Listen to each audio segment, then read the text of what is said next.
morning and welcome to Pot Up with Matthews in the morning from the Crime Prevention Security System Studios, large enough to serve you, small enough to care. It's a Wednesday edition of the program, and we have two wonderful guests that'll be joining us today. We have Mike Ridaught from the PrepZone.com talking high school sports, and then we're also going to have Andy Staples from the Athletic joining the program, the second part of the show. But right now we're going to jump right to the Titan MR hotline. And we're joined with the guy that runs and owns the PrepZone.com, Mike Ridaught. Mike, welcome to the program. How are you, bud? Hey, good morning, Shane. Good to hear you on the air. And I know it's a tough time for everybody, but the main thing is we're hoping and praying that we'll get back to some type of normalcy soon. No doubt about it. Well, obviously, you're in the high school sports field, and I love high school sports, and it's both locally, but you also cover the entire state of Florida. With this coronavirus, pretty much, I believe the FHSA, you can correct me if I'm wrong, I think all spring sports are probably pretty much done in the state of Florida this year. Is that true? And have other states around our area, how are they handling the coronavirus? Well, the only thing that we can say with certainty is that right now, high school athletics throughout this state are on a mandatory hiatus that's going to be through at least May the 4th. But the FHSAA did recently release a statement stating that in light of the current situation, they're actively working on creative solutions for the continuance of spring sports, which could extend through June the 30th. So that at least gives people hope that there's a chance we can still have spring sports. Now, will we have spring sports?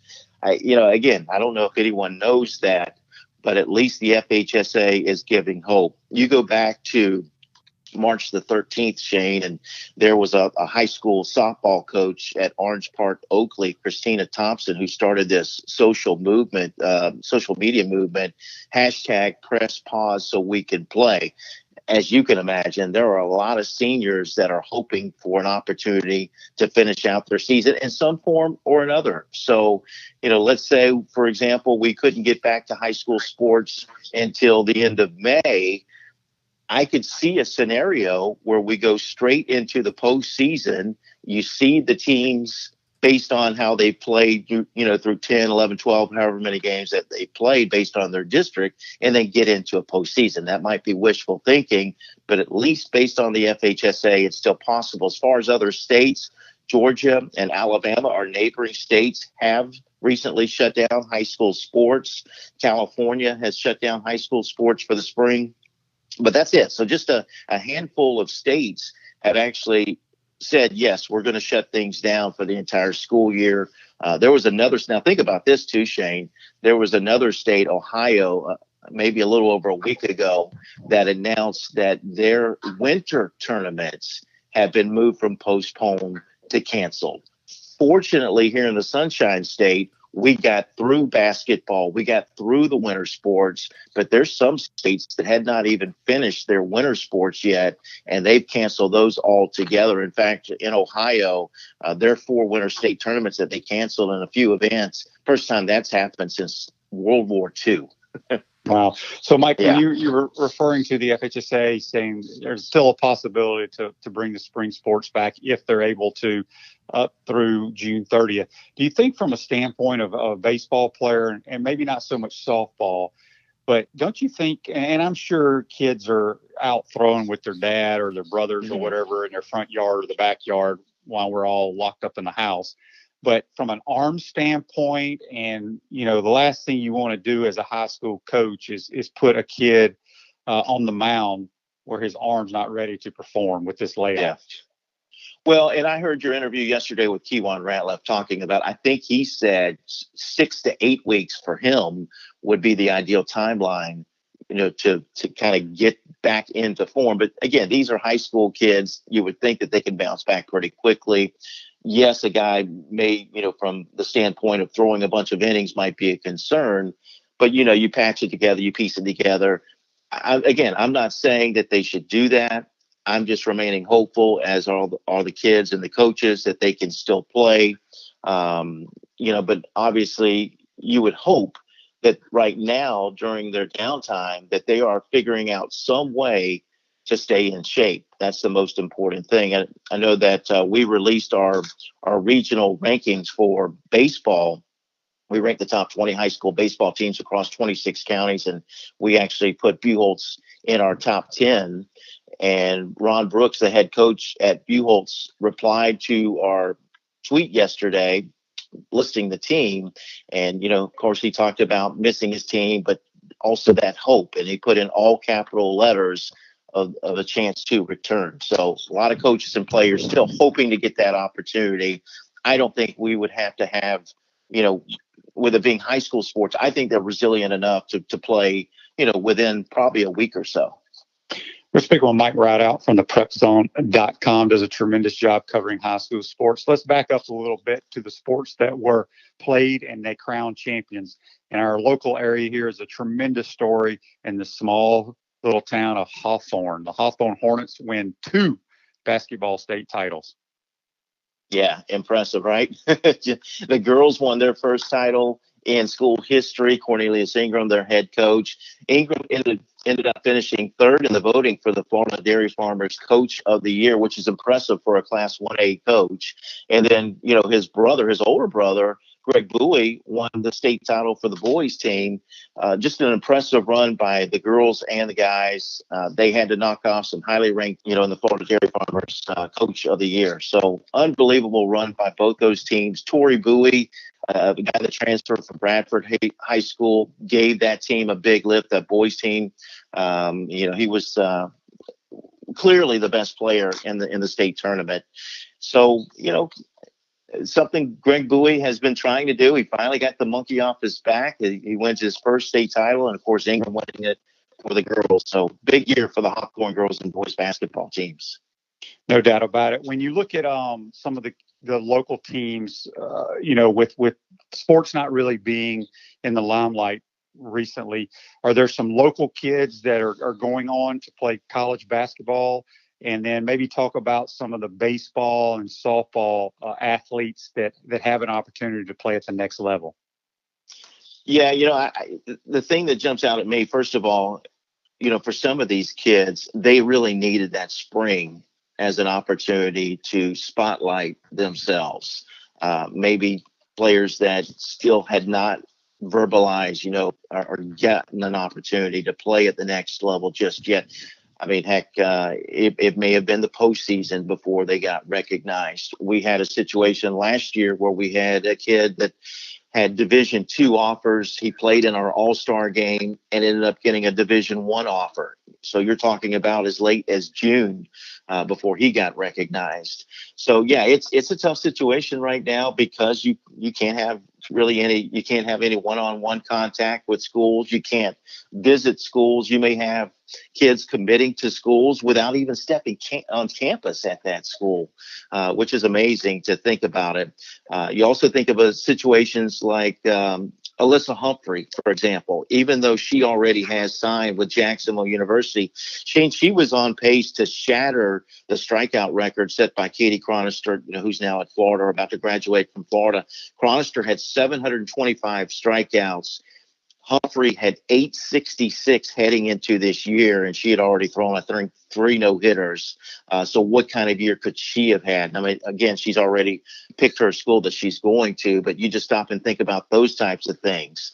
The fact that you look at the area too, Shane, obviously Florida baseball was number 1 in the country, and Florida softball was ranked top 10 in the country. But down in Ocala, the College of Central Florida softball team was ranked number 1 in the country. The baseball team was nationally ranked. Santa Fe College was nationally ranked. Missed opportunities just for this area. The Trenton softball team had won 37 games in a row. They were 27-0 last year, won the 1A state title. So it's not only the players that were going to get an opportunity to play at the next level that may not get that opportunity because they're not exposing, their athleticism to these coaches, but it's also these other storylines on, what might have been, what could have been for this North Central Florida area. Yeah, you mentioned y'all came out with your baseball poll, and you talked to a lot of high school coaches, and high school coaches, if you have an opportunity to win a state title, those come around very so often. Were Yeah. there any teams in our area here that had the talent on their baseball teams that could have made a run possibly, and could still possibly, if they come back and play, that could make a deep run and maybe win a state title? As far as North Central Florida, yes, I think Creekside High School up in St. Johns County, that was a team that advanced to the 7A state semifinals a year ago. They finished as our number one team in the power poll last year. They're number one in our power poll this year. Spruce Creek, a part of Port Orange over in the Daytona area, is nationally ranked. But Creekside beat Spruce Creek, just to give you an idea, maybe that Creekside team a little bit, but a little closer to home. North Marion 6-1 start. Their only loss was to Buchholz, who they split with. Buchholz, we've got 6. Buchholz is 6-2. I don't know that Buchholz or North Marion could have won a state title, but I think they could have made a lengthy postseason run. Buchholz was really starting to peak at the right time early in the year. So yeah, I mean, it's just it's a tough situation because there's just that unknown. You don't know. You'd like to think a team like Trenton, for example, which is 10-0, and as I mentioned, has won 37 games in a row, and they're loaded with Division I players. You would have liked their chances to repeat again, but unless we return to high school sports, we just don't know. We're speaking with Mike Ridaught from the PrepZone.com on the Titan Tomorrow hotline from the Crime Prevention Security System Studios. Mike, we have a text here on the Titan Tomorrow text line for you. It comes from Joe. He wants to know, what is the status of those Vanguard football players? And I'm assuming he's talking about, they have some highly recruited kids down there. Have they committed anywhere? That is a good question. The Ocala Star Banner has really kind of shut things down. I haven't seen anything posted since, early when everything started getting shut down. So maybe March 12th, I think, was their last post. And that's something that you would certainly hear more about. Obviously with spring football for the Gators, you would hear more college football talk. That's just the tough thing about things, is that people are locked up in their homes, and it's just a little tougher to get a read. I've got friends that are in the business, and you probably do too, Shane, that have actually been moved out of sports. Larry Savage, the prep editor of the Gainesville Sun, is now covering news. So it's a little tougher to get that information. It's almost like it's not quite archaic because we still have access to the internet and Twitter and those types of things. But really, a lot of this stuff has kind of gone, radio silent, if you will. And it's just hard to get a finger on the pulse of high school sports right now. One of the big news recently in the Ocala area was John Brantley is heading back to coach the Trinity Catholic Celtics. What are your thoughts on that? I think that's great. A little bit of a surprise to hear that. Well, first of all, not only that John Brantley was going to go back to Trinity Catholic, but that Trinity Catholic was losing their football coach, who ends up at Union County. So a big story, obviously, because John Brantley, now Kerwin Bell started that program, built that program, but John Brantley was able to sustain that success that Kerwin had. So I'm really happy for John. Obviously, it's tough for him because we're looking at the possibility of no spring practice. How does that affect high school teams going into the 2020 season? But Brantley actually coached Trinity Catholic for 6 years, so there's some familiarity with that program. He was a state runner-up in 2008. They won a state title in 2010. I would expect him to kind of pick up where he left off. It may take him a little while to get going, but the thing about John Brantley that was probably just as impressive was the fact that not only did they always win district titles when he was there, but they went 27-0 in district play. So he always was ready to, for the big games. And I think that he's going to give that team a big lift. But at the same time, I think that Andrew Thomas, who did leave Trinity Catholic, won a state title over at Trenton High School. I think he's going to do really well at Union County. I think it's a perfect fit for Andrew Thomas. And what are your thoughts? There are 2 coaching changes here in the Gainesville area. Gainesville High has a new head coach, as well as Eastside. The Eastside coach, De Leon, is an interesting pick. He's a young guy, but he's a guy that's, is all hands on deck. And I think that Eastside made a good selection there. I think sometimes it's good when you can have a young guy, obviously relates better to the players. And then for Gainesville High School, I haven't met the guy yet. So I'm not sure, what to expect from Gainesville High School, but I do feel like it was time for them to make a move there at GHS. Patrick Miller, was kind of struggling a little bit. So we'll see. I wish we could return to spring football and get a better handle on things, Shane, but unfortunately right now we're just kind of at a standstill until further notice. No doubt about it. Well, Mike, we appreciate you joining the program. Let everybody know where they can check out all your work. Yeah, we're still keeping on at theprepzone.com. We are still doing a weekly show, and we're actually still doing it Sonic Drive-In, myself and Marty Paulman, even though there's not a whole lot of high school sports to talk about. There have been. We recognize Mr. Basketball in the state of Florida, who was Isaiah Adams at Paxton High School up in Jacksonville.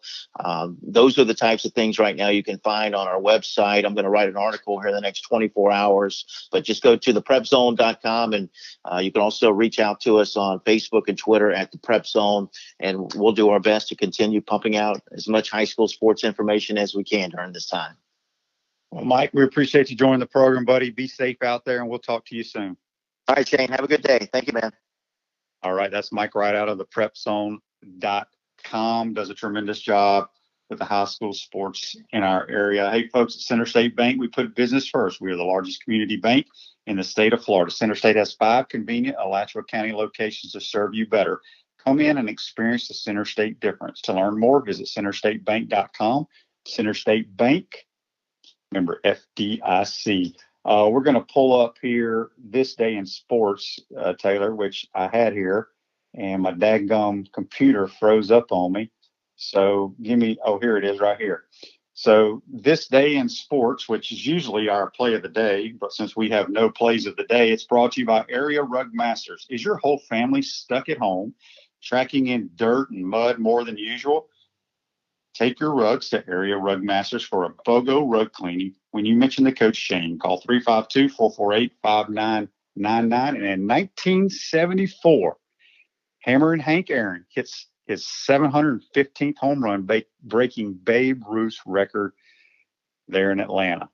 Hammer and Hank with 715 homers. So that's it. We are going to take a quick break here. When we come back, we'll be joined by Andy Staples of The Athletic, former Gator football player, worked for Sports Illustrated for a very long time, does tremendous work. We'll get his thoughts on what's going on in the world of college football. You're watching and listening to Pot Up with Matthews in the Morning from the Crime Prevention Security System Studios. We'll be right back. Time out! Time out! Hey! Time out! Time out! Time out! There we go. Good. We want to take this moment to thank all our sponsors who keep the show going and pay the bills. Let's give them something to cheer for now. Our Gridiron sponsors are Crime Prevention Security, small enough to serve you, large enough to care. Titan MRI, Gainesville's only locally owned and operated MRI facility. Peachland Dentistry, Gator Nation's #1 choice for dentistry in Port Charlotte and surrounding areas. Area Rug Masters, your #1 choice for rug cleaning. And Pound Hurt, preferred personal injury attorneys.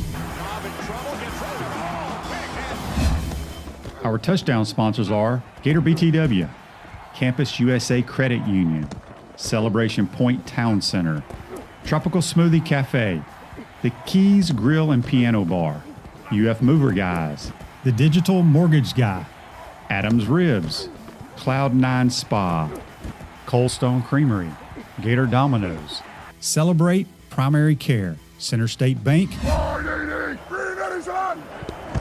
If you are interested in promoting your business on the show, you can visit our website, potupwithshane.com, and click on the advertise button or call Freddie Wiebe at 352-284-3733.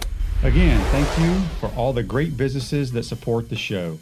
Please remember, if you like what we are doing here, thank our sponsors and support the businesses that support us. He's looking, still looking. He's going for the end zone. He's got a touchdown.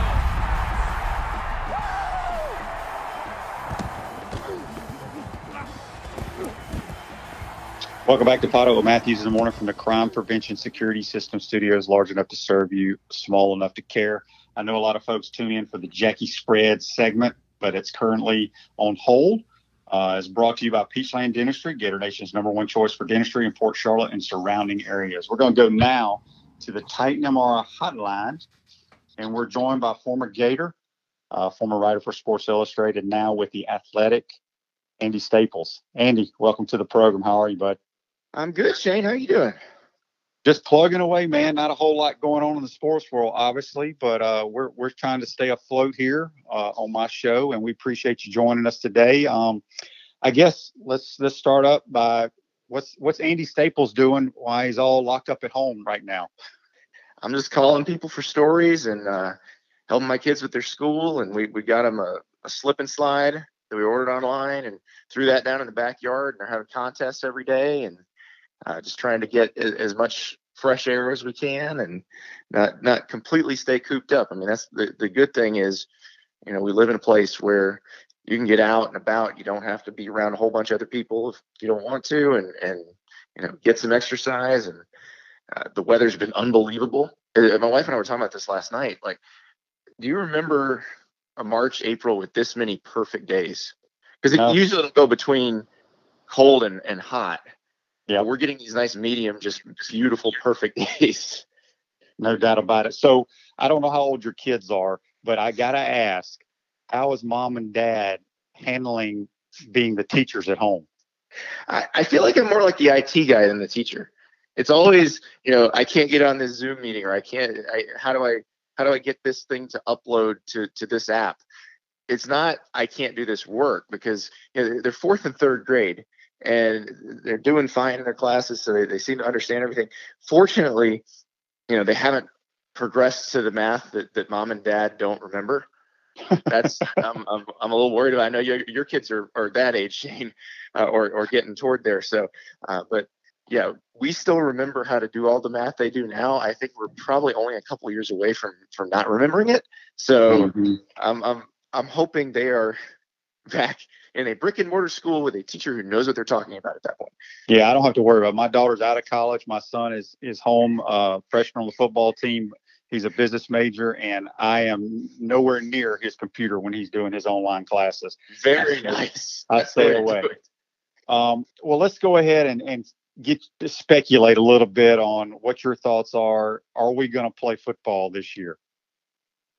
Well, it depends on what we mean by this year. Do we mean this calendar year or this school year? Because I think they probably have to figure out a way to play during the school year at some point. And the school year goes from August to May. Because you think about the domino effect that not having football would have, because this is 80% of the budget of the biggest schools, and it's probably more when you get down to some small schools like FCS schools that they're relying on ticket sales for football games to drive most of the funding of their athletic department. So it's something that I think they have to try to figure out at some point. I don't know that they're going to, I'd love for them to start on time.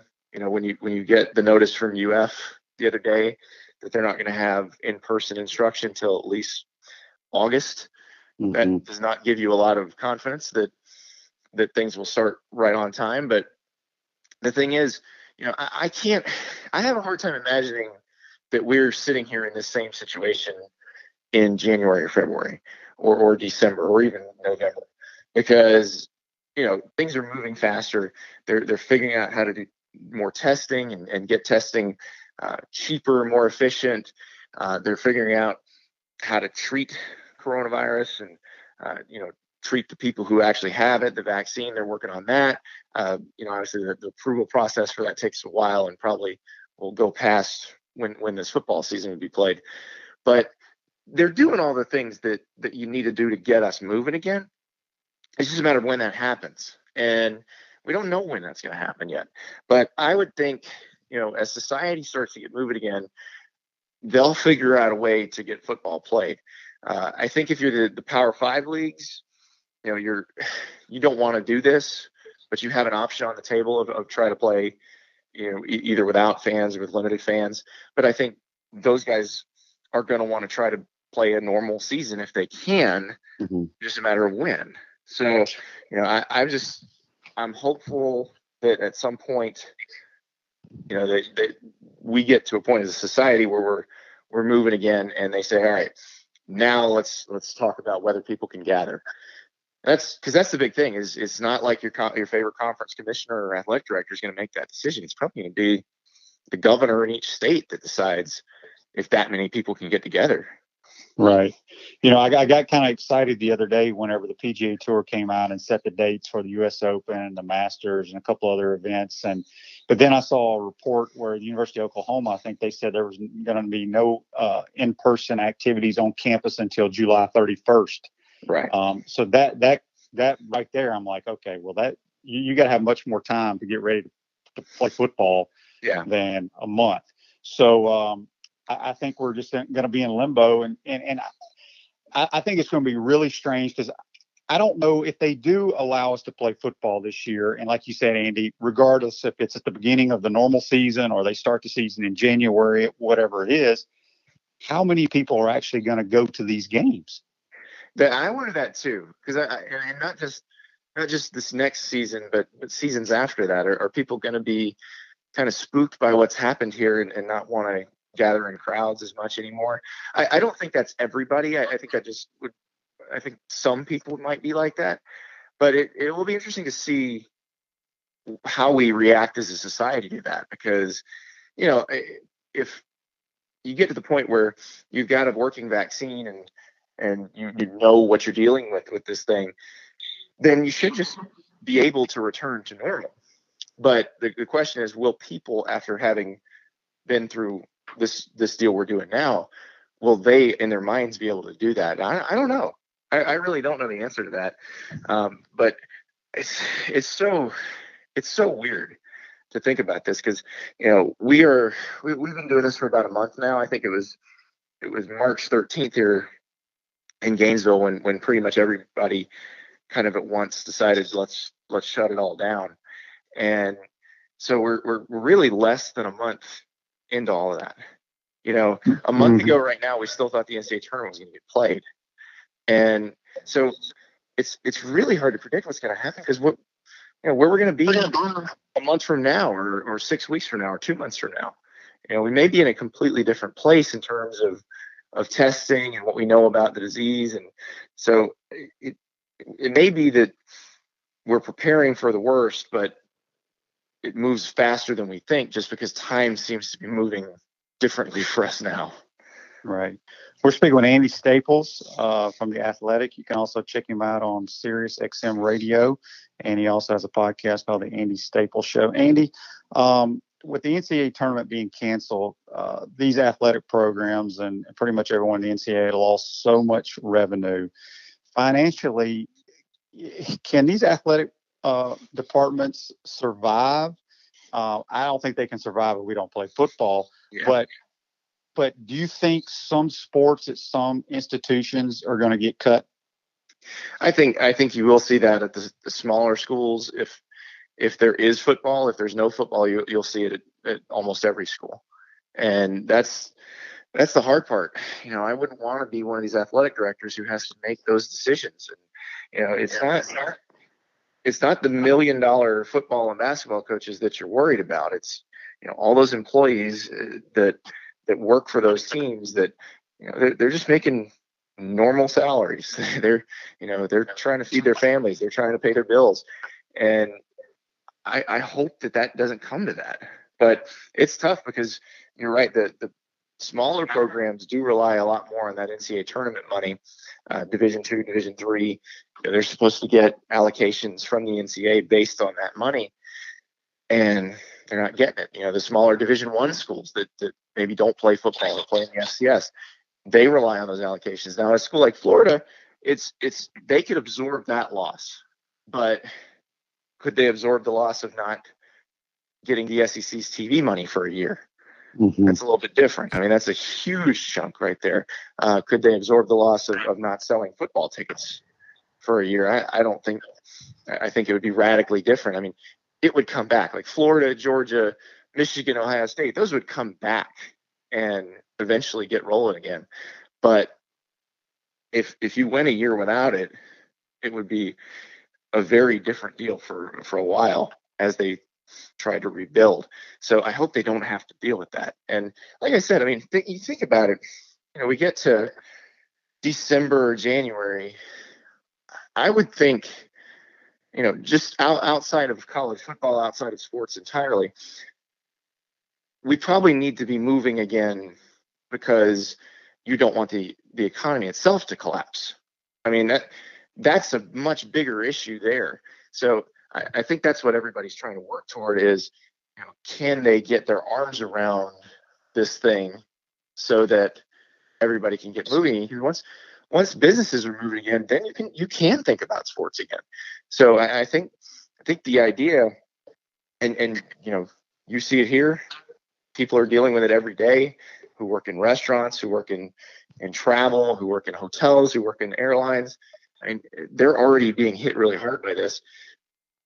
We can't have that many more industries have to take the brunt of this thing. And so, I mean, that's the part I keep coming back to for why I think they're going to play football this school year is, we've never had this before, but there have been a bunch of difficult situations that this country's been in, and creativity, ingenuity, hard work, all that stuff.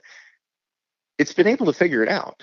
So you think based on the results of the past, it's going to be able to figure something out. And I do. I think I don't think that America will let its entire economy collapse. I think it'll figure that part out. So, and then we can talk about football. Then I think there will be enough time to play a season when we get to that point. Speaking with Andy Staples from The Athletic. Andy, did you happen to see the comments that I think Mike Gundy from Oklahoma State said yesterday? Yeah, which is, I don't know where he was going with that. I mean, he said that basically they want to get back by May 1st, which the Big 12's already said you can't do anything until May 31st. So I don't know why he picked that date in his head. And he said, well, younger people aren't affected by this, so let's just get the athletes on campus and run some money through the state. Well, first of all, when the NCAA is consistently getting sued over how much money athletes can and can't get, don't say that they got to come make some money for some people, because that's not a good look there. But the other piece of it is, yes, that age group is not affected by this thing. But the problem is if you put them around each other and have to bring support staff people back and everything, they may come in contact with other people and spread it. That's why we're doing all this. I mean, that's why our schools are closed. Like, my third and fourth grader, not that at risk, but their teachers might be at risk. They have relatives that would be at risk. So it was, I don't know where he was getting that from. And it's one of those deals where I think there's some people out there who feel like, this is a political thing. It's not a political thing. It's a disease. And you can hope as much as you want that football will start on time. That's fine. But how much you hope isn't going to change whether it does or not. The only thing that's going to change what happens is, do they develop a fast, reliable test that's cheap and they can produce at a mass scale? Do they find a treatment that when somebody gets this thing, they say, okay, we're going to give you this and you're probably going to get better? Do they find a vaccine? Those are the things that will get everything going. Hope doesn't matter. Pessimism doesn't matter. Whether you're hopeful or pessimistic doesn't change the timeline. So I don't know, because you get a lot of people saying, well, what's wrong with having hope? It's okay to have hope. It's also okay to be pessimistic, but neither thing will change anything. The only thing that matters is how much progress is being made toward getting everybody back going. And like we were talking about earlier, there is progress being made. You look at the numbers, the curve seems to be flattening, to use the words that the epidemiologist told us. I mean, it seems like what we're doing is working. So, and you've seen, some good news coming out of companies that create tests for this stuff. So I think hoping and saying, well, this is what we should do. Because I think Gundy said, oh, they need to be having meetings right now and figure this out. And he was talking about ADs, conference commissioners. They meet all the time. Yeah. They have calls like every day, but they don't know. They're pretty powerless at this point because, we're dealing with something that's a little bit above everybody's pay grade here. No doubt about it. We got a text here on the Titan MR text line for you, Andy. It's from Jeff. He wants to know, with no spring practice, does this favor any teams in the SEC? Well, I think the Florida Gators would be one team. You've got the same offensive scheme, the same defensive scheme for the past 3 seasons. You've got a senior quarterback who knows the offense really well, a bunch of playmakers who know the offense really well, defensive players who, even the guys who didn't play massive roles last season, the guys who are expected to be starters did have roles last season. You're not coming in blind, and so they can get up to speed a lot faster than a school that changed coaches or a school that changed offenses or defenses. Now, I don't know if you get into, let's say, it's funny because I keep using dates, like if you get into middle of October, if you get into wherever the games that are supposed to be played in the middle of October are actually played, I don't know that matters as much because, Georgia will have that new offense. And if they've played 5-6 games, and Jamie Newman is a veteran quarterback, he was a starter at Wake Forest, they probably work out any kinks they would have had. LSU probably works out any kinks they would have had. But early on, it makes a big difference. And, with the Florida-Georgia thing, Georgia has Alabama in week 3. What if they are still working out kinks at that point? And because if they lose to Alabama, it puts them behind the 8 ball because Florida's going to be good. We don't know if they're going to be capable of beating Georgia.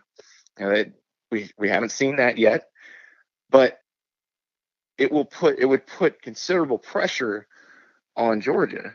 And so I think Florida has an advantage on that. Or, basically any team in that situation, Oklahoma has an advantage because they've had the same offense for 5 years, the same defense now for 2 years. The Texas changing offensive coordinators and defensive coordinators. They are at a disadvantage because of that. So we'll see, but I do think the ones that have had a lot of consistency and who have some veteran players, I think they're at a big advantage because, Florida going to spring practice, I remember writing a story the week all this went down. That Monday we still thought everything was normal. I went in there and we talked to Kyle Trask and we talked to Pitts and we talked to some other people and then talked to Dan Mullen, and it didn't feel like there were a lot of questions about Florida. It felt like they kind of got everything under control. Yeah, I agree with that. We got another text here from Betty. She says, what made you choose to attend the University of Florida, and did you enjoy playing for Coach Spurrier? It was free, so that's why I chose it. I had a pretty good academic scholarship. I had looked at some other places. I got recruited by the Ivy League schools to play football, and I'd taken an official visit to Princeton, but they didn't give athletic scholarships anymore. And the idea of paying back loans when I had already decided I wanted to be a sports writer. So the idea of paying back loans when I assumed I'd be a newspaper writer my whole life and would never make more than $40,000 a year. So I'm like, you know what? I don't think I want to pay back those loans. So, that put Princeton out. I'd gotten into Vandy and Duke, those were out. And so I had, the free ride to Florida. I had a lot of friends going to Florida. I went to high school near Orlando at Lake Mary. And so I liked, when I'd been to Gainesville, I just really liked it. It felt very comfortable for me. And it's funny because I didn't want it to feel comfortable because I actually got a story on The Athletic today. They asked us to write about our favorite athlete growing up. And Shane, I picked Steve Tannehill because I was a huge South Carolina fan growing up. And so I was at the game when y'all beat them 14-9 in 92. Oh, yeah. That was the first. That was the year that they split the divisions. Yeah. You handed Tannehill his only loss as a starter his freshman year, and so he was my favorite. I was a big South Carolina fan, and I was actually you know, I didn't really like any of the Florida teams as a fan, but if you had to pick, I didn't really like Florida. When I was in high school, I was always like, I don't know, Bobby Bowden seems nicer. But it's funny when you get into Steve Spurrier's program, how your opinion changes on that. Because the thing about Coach Spurrier is he is completely unfiltered. He is exactly who you think he is, and it's a blast. Now, I wouldn't want her to play what you played, Shane, because that close up contact with Coach every day could probably get pretty tough. But it's funny because he was kind of the good cop for the guys in the other position groups. Mm-hmm. We always felt like he's got our back, so because he's worried about the quarterbacks and the receivers and how they're doing, and a lot of practice would be based on his moods. And so if y'all were having a good day, it didn't matter if we were having a bad day. Things, sprints got cut down, and practice might have ended a couple plays early. And that was my favorite is I'd be on scout team playing tackling dummy for Reggie McGrew and Ed Chester and those guys. And we would look over at the offensive field to see, when you got into that last team period, and we'd be waiting to see if they would hit a big play. Like if they hit a long pass, that would make Coach so happy, and he'd do that. So everybody who's played for Coach Spurrier knows this. A couple short bursts on the whistle means practice is over. Yep. And so we'd be staring over as the GAs were showing us the play we were supposed to run, hoping that there's some bomb to Ridaught or Ike, and then we could be done. And so they'd hit one, and you hear the offense cheer on the other field, and you hear those couple tweets on the whistle, and we just go crazy. And then you'd see Bob Stoops or Bob Sanders or Jim Collins just like, come on, we're in the middle of a drill here. Yeah, but that's classic. There's nobody like that guy. You were a part of the '96 national championship team, and you followed college football once you left. Would you put that team up? Do you think that team's better than the 06 and 08 teams? Ooh, I've been asked this question before. That's a tough one. Here's my question with this. And I love that defense I played with. But what happens if Percy gets the ball in his hands? Yeah, he's the wild card. Mike Peterson, I think, is the guy who can handle that. Because Mike Peterson was fast and so instinctual. And I think he would be in the right place to try to make a tackle. But Percy was such a different caliber of athlete than almost anybody I've ever seen. And there were so many good athletes on, because remember, Fred's on the 96 team. So Fred's a guy he's big. He has that breakaway speed. I do think that, that defense would have some issues dealing with Fred. I think, remember the 08 defense shut down Oklahoma, and that was a real good spread out up tempo. But the thing that the 96 team could have done that I think they were a little better than that Oklahoma team at was ram it down your throat. And I think it would have been possible to run on them and spread them out a little bit. But that would be tough. I saw Shannon Snell the other day. Somebody was arguing on Twitter about the best teams that didn't win a national championship, and he was talking about the 2001 team. I think that 2001 team may have been the most talented team Coach Spurrier had. Yeah, they were good. They were really good. Got another text here. Tommy wants to know, what's your favorite sporting event that you have covered while as a journalist? Ooh, that's a good one. I got to go with the Boise State Oklahoma Fiesta Bowl. Oh, you read that one, huh? Just by accident. Liberty play? Total accident. So here's what happened. So I was the Florida beat writer for the Tampa Tribune, and Florida was playing Ohio State in the national championship game the next week in that stadium. And, you have to go out a week early because you have to cover all the practices and stuff. So I went out on January 1st. Florida was scheduled to get there January 2nd. And so I get there, and I'm in Phoenix, and, I talked to one of the other Florida writers, and he's like, yeah, I mean, we should just get credentials to the Fiesta Bowl and just go. I mean, we can at least see if our computers work in the press box and make sure there's not going to be any logistical issues next week. And I was like, yeah, why not? Yeah, it would be a pretty good game. And man, that game was awesome. It was. People forget that Boise State dominated the first three quarters. So you had an incredible Oklahoma comeback in the start of the fourth quarter that led to the incredible Boise State comeback to force overtime. And then you had the Statue of Liberty and Ian Johnson proposing to his girlfriend on the side. I mean, it's the American dream wrapped up in one play. It's like the ultimate backyard football play, the Statue of Liberty. And then the guy proposes, and she says yes. And as far as I know, they're still married. Yeah, that is a great story. I forgot all about that game. Yeah, that was a huge, huge upset.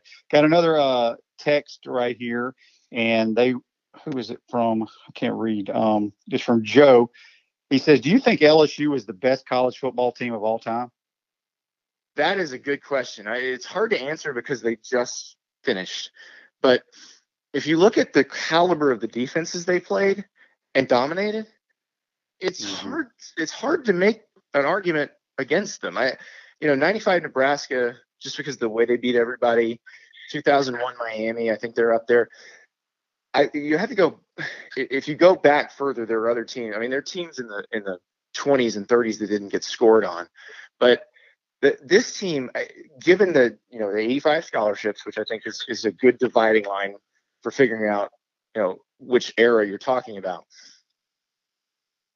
they made it look so easy, and they made it look so easy against defenses like the SEC championship game.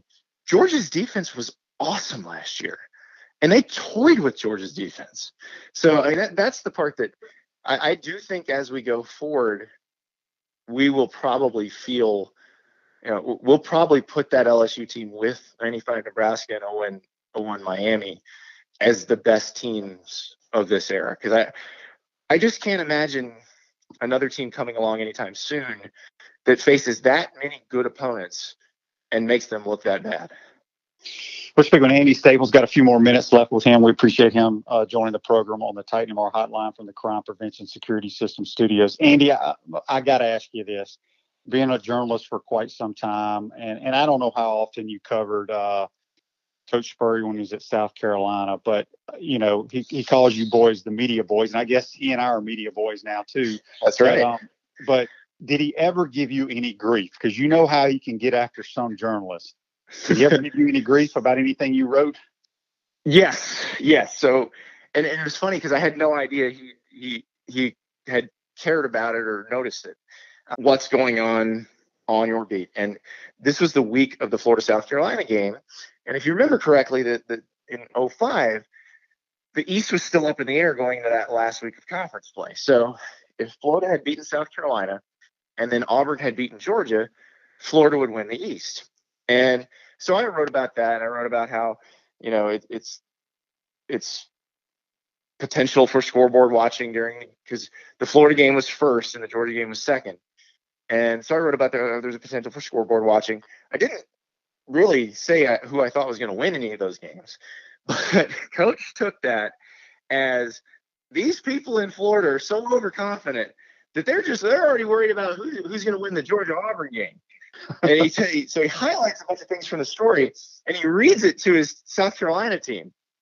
And I only found out about this much later. Jamie Sporonis mailed me a copy of it. And so he had used it to fire up that South Carolina team. And if you were to go back and read it, it's the most innocuous thing in the world. Like, I never suggested I thought Florida was better than South Carolina at that point. But as you all remember, South Carolina beat Florida that year. And then I was talking to somebody just a few months ago, and they had been in Coach's office at the stadium now, and he had a binder of all kinds of stuff like that. And apparently there were more copies of my thing from 2005 in there. So he makes sure he's got enough to go around. Oh, yeah, he keeps up with all that. Well, last question for you. Do you have one good Coach Spurrier story that you can tell all our listeners? Well, it's funny because I didn't have as many interactions with Coach Spurrier because I was not important and he had no reason to be worried about me. So people always ask, like, would Coach Spurrier ever really get on you? I was like, let me give you the one time I got not yelled at, but just chided by Coach Spurrier. Sugar Bowl Hotel. There's a bunch of us walk-ons in an elevator. He gets on with us and said, "Man, we don't wear hats indoors." That's it. Yep. That's how unimportant I was. Don't wear hats indoors is the only time I got in trouble.